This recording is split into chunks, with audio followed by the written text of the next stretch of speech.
যারা হয়তো অনেক অভিজ্ঞতা 5 বছর 10 বছর 15 বছর করছেন, তাদের ক্ষেত্রে নিয়ম প্রযোজ্য নাও হতে পারে, কিন্তু নতুন যারা সাংবাদিকতা করবে তাদের অবশ্যই এমন কিছু নিয়ম করা দরকার। আমাদের সাংবাদিকতা সাভারে 200-300 আছে, আমি জানতে চাই না।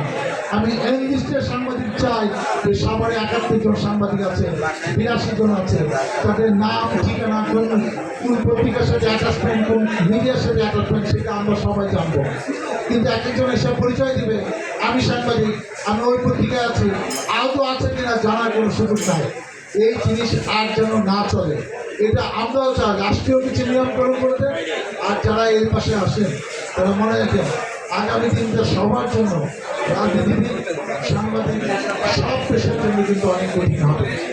এবং আপনারা আমাদের ভুলভ্রান্তি ধরে দেবেন, আমরা পজিটিভলি নিব, কিন্তু অতীতে 15-16 বছর যে সাংবাদিকতা হয়েছে, এই সাংবাদিকরা বাংলাদেশের সবাই আমাদের বিচার নেই। কারো বিশেষ ব্যক্তি বন্ধবানের জন্য আপনাকে দায়িত্ব দেওয়া হয় না। আপনার কাজ হলো ভ্রষ্টাচার সংবাদ তুলে ধরা। আমরা এমন কিছু দেখতে চাই যে ভুলভ্রান্তি দেখে আমি মনে মনে লজ্জা পাবো, কিন্তু আমি ভুল স্বীকার করে নতুন কিছু সাভারের জন্য, আশিকার জন্য করার উদ্যোগ নিব। আমরা যেন সবসময় আশ্বস্ত পাই যেটা তারা যে নিউজটা দিয়েছে এটা সত্যি নিয়ে আমরা সংশোধন হয়ে বাকি যেটা সময় জনগণের সামনে দাঁড়াতে পারি, জনগণের সব প্রশ্ন উত্তর দিতে পারি।